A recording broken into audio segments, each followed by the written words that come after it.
이 세상은 실제일까? 아니면 정교하게 짜인 가상 시뮬레이션일까? 만약 이 세상이 게임이라면 나는 그 게임 안의 캐릭터이며 동시에 그 캐릭터를 조종하는 창조주일 수도 있다.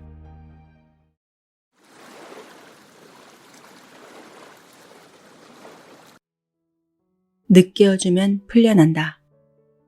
이 책은 이렇게 말한다. 현실이라고 믿는 이 삶조차 사실은 내가 만들어낸 인생 영화이다. 나는 그 영화를 직접 창조하고 있는 존재이다. 그렇다면 왜 우리는 이렇게 힘들까? 어째서 원하지 않는 현실이 반복되고 왜 똑같은 상처가 되풀이되는 것일까? 이유는 하나이다. 내 무의식 속에 억눌린 감정이 있기 때문이다. 그 억눌린 감정이 반복되는 현실이라는 이름으로 다시 무대 위에 올라오는 것이다. 예를 들어보자. 나는 돈을 벌고 싶다. 이렇게 말한다. 그런데 이와 동시에 내면 깊숙한 곳에서는 다른 목소리가 들린다. 너 같은 게 뭘 벌겠어? 안 돼. 너는 그렇게는 못 벌어. 이처럼 의식의 나와 무의식의 나는 서로 충돌한다. 표면의 나는 간절히 바라지만 무의식 속의 또 다른 나는 그것을 적극적으로 방해하고 있는 것이다. 그렇게 충돌하는 감정이 에너지로 뻗어나가고 결국 현실로 물질화된다. 원하는 것은 멀어지고 피하고 싶은 일이 계속해서 찾아오는 것이다. 그래서 김상훈 작가는 이렇게 말한다. 그 감정을 억누르지 말고 그대로 느껴라. 감정은 억눌렸을 때 현실이 되고 느껴줄 때 흘러간다. 감정은 사라지는 것이 아니다. 억눌러 둘수록 더 큰 파동으로 되돌아온다. 그걸 해소하는 유일한 방법은 있는 그대로 그 감정을 느껴주는 것이다. 그렇다면 여기서 한 가지 의문이 생긴다. 끌어당김에서는 내가 지금 어떤 감정을 느끼는지가 가장 중요하다고 말한다. 나는 풍요롭다. 나는 모든 것에 감사한다. 이렇게 느끼면 그 진동과 일치하는 현실이 끌려온다고 한다. 그런데 김상훈 작가는 이렇게 말한다. 감정을 느껴주면 그 감정이 만든 현실이 사라진다.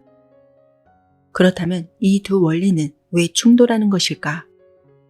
사실은 그게 아니다. 오히려 이 둘은 순서의 문제이지 전혀 충돌하지 않는다. 끌어당김은 지금 의식적으로 유지하는 감정을 말하지만 김상훈 작가의 정화는 무의식 속에 억눌린 감정을 말하고 있는 것이다. 내가 아무리 긍정적인 감정을 느끼려고 해도 무의식 속에 부정적인 진동이 여전히 남아있다면 현실은 무의식 쪽을 따른다. 그러니까 억눌린 감정을 먼저 느껴서 풀어내준 다음에야 비로소 끌어당김이 작동할 수 있는 것이다. 다시 말해서 감정을 억누르면 그 감정은 현실이 되고 느껴주면 그 감정은 흘러간다.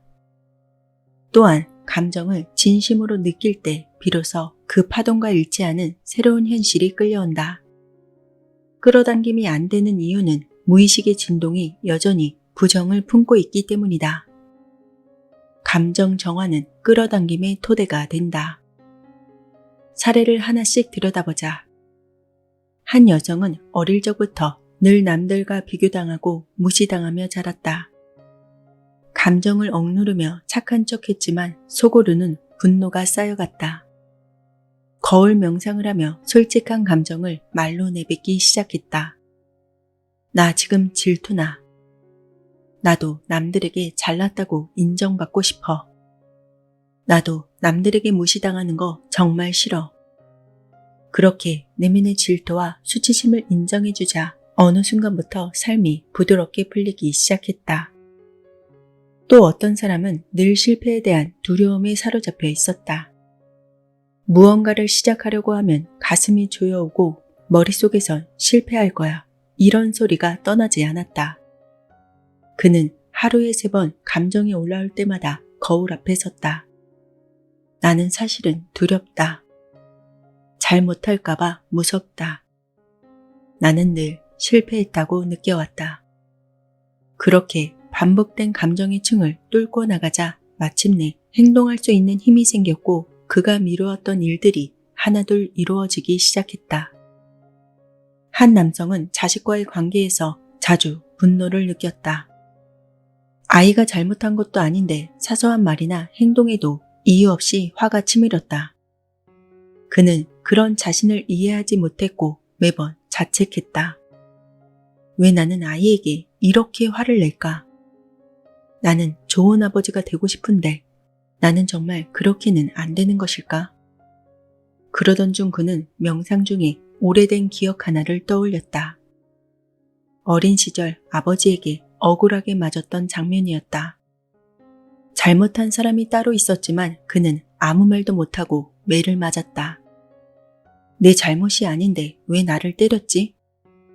왜 그때 나는 아무 말도 못했을까? 그 기억과 함께 억눌렸던 감정이 올라왔다. 분노, 억울함, 슬픔. 그는 거울 앞에 서서 자신에게 말했다. 나 정말 그때 억울했어. 진짜 슬펐어. 아버지가 무서웠기 때문에 내가 하고 싶은 말을 전혀 하지 못했어. 나는 나를 지키지 못했어. 그 감정들을 반복해서 느껴주고 충분히 흘려보내자 신기하게도 자식에게 느꼈던 분노가 서서히 사라지기 시작했다. 더 이상 과거의 상처가 아이를 통해서 재생되지 않았다. 그와 자녀의 관계는 점점 부드럽고 따뜻해졌고 그는 처음으로 마음 깊이 느꼈다. 나는 이제 나를 그리고 아이를 있는 그대로 사랑할 수 있다. 그는 이렇게 자신 있게 말할 수 있었다. 늘 혼자였던 어떤 여성이 있었다. 누군가와 가까워질만 하면 먼저 거리를 뒀고 외로움에 시달리면서도 사람을 믿지 못했다. 그녀는 거울 앞에서 이렇게 말했다. 나는 버림받을까봐 두려워. 그래서 먼저 밀어내고 있는 거야. 그 감정을 있는 그대로 인정하고 나자 주변 사람들의 반응이 서서히 바뀌기 시작했고 그녀는 인간관계에서 처음으로 따뜻함을 느끼게 되었다. 또 다른 사례는 40대 직장인 남성이다.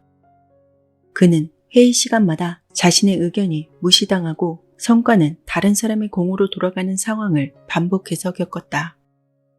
팀장 앞에서는 웃으며 괜찮다고 말했지만 집에 돌아와서는 소파에 주저앉아 말없이 천장을 바라보는 시간이 많아졌다. 자존심은 금이가 있었고 점점 무기력해졌다. 그러던 어느 날 그는 우연히 감정을 느껴주라 이러한 말을 듣고 처음으로 거울 앞에 섰다. 나 정말 화가 나. 나 지금 너무 억울해. 나도 제대로 인정받고 싶어. 그렇게 말하며 눈물을 흘렸다. 그날 이후로 그는 하루에 한 번 거울 앞에 서서 자신의 감정을 털어놓기 시작했다. 시간이 지날수록 그의 말투는 부드러워졌고 직장에서도 더 이상 침묵하지 않게 되었다. 그는 이렇게 말한다. 예전엔 나를 지켜줄 사람이 필요했지만 지금은 내가 나를 지켜주는 사람이 되었다. 이처럼 경험한 사례는 모두 다르지만 공통점은 하나였다.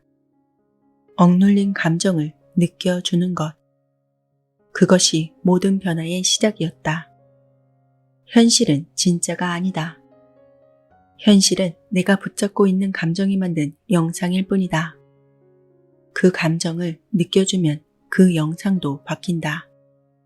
그러니 이제 감정을 두려워하지 말자.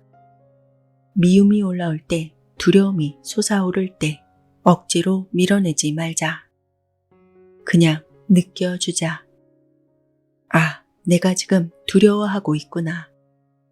아, 내가 지금 질투를 하고 있구나. 괜찮아. 그대로 느껴보자.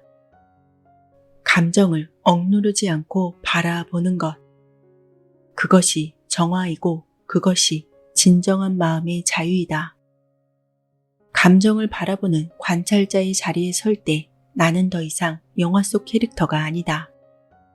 나는 그 영화를 지켜보는 관객이자 그 영화를 처음부터 끝까지 만들어내는 창조주이다. 영화 속 현실은 가짜지만 내가 그것을 느끼는 마음은 진짜이다. 그 마음이 억눌려 있다면 그 억눌림은 반복되는 현실로 나타난다. 하지만 감정을 느껴주면 억눌린 감정도 반복되는 현실도 모두 사라진다. 인생이란 고통을 견디는 것이 아니다. 감정을 해방시키는 여정이다. 진짜 내가 누구인지, 어떻게 살아야 하는지를 기억해내는 과정이다. 그러니 이제부터 잠시 멈춰서 거울 앞에 앉아서 자신을 바라보자. 당신 안에는 아직 만나지 못한 수많은 감정이 있다. 그 감정은 당신을 기다리고 있다. 그 감정들을 다 만나고 나면 더 이상 두렵지 않을 것이다. 더 이상 어떤 것도 부족하지도 않을 것이다. 왜냐하면 당신은 더 이상 영화 속 아바타가 아니라 그 영화를 창조하는 존재이기 때문이다. 그리고 꼭 기억하자. 내가 외면했던 감정일수록 가장 간절히 원했던 감정이라는 사실을 말이다. 그 감정을 있는 그대로 안아줄 수 있을 때 우리는 비로소 진짜 삶을 살게 된다. 세상은 변하지 않는다. 내가 변할 뿐이다. 그리고 내가 변하면 이 세상은 그렇게 달라진다. 지금 이 순간 당신의 마음이 말하고 있다. 나를 있는 그대로 느껴줘. 그게 나를 자유롭게 하는 길이야. 감정을 느껴주면 풀려난다. 그게 진실이다. 그리고 그 진실을 받아들이는 순간 우리는 더 이상 과거에 묶인 존재가 아니다. 우리는 감정을 통해서 진정한 자신을 다시 만날 수 있는 사람이다. 내면의 평화를 되찾을 수 있는 사람이 된다. 지금 이 순간 그 어떤 변화도 일어날 수 있다. 마음을 열고 있는 그대로 느껴주자. 그게 바로 자유의 시작이고 창조의 시작이며 진짜 삶의 시작이다. 지금 나를 힘들게 했던 그리고 앞으로 나를 힘들게 할 것 같은 감정을 진심으로 느껴주는 그 순간 억눌렸던 에너지가 흘러가고 나는 이전과는 다른 새로운 나로 재탄생한다. 감정을 느껴주는 것. 그것이야말로 새로운 인생을 여는 열쇠이다. 그 진실을 받아들이는 순간 우리는 더 이상 아무것도 할 수 없는 나약한 존재가 아니다. 모든 것을 바꿀 수 있는 창조자가 될 수 있다. 변화는 바깥이 아닌 내면에서 시작된다. 이제 우리는 전혀 다른 새로운 세상을 만나게 될 것이다. 모든 진리는 언제나 내 안에 있다.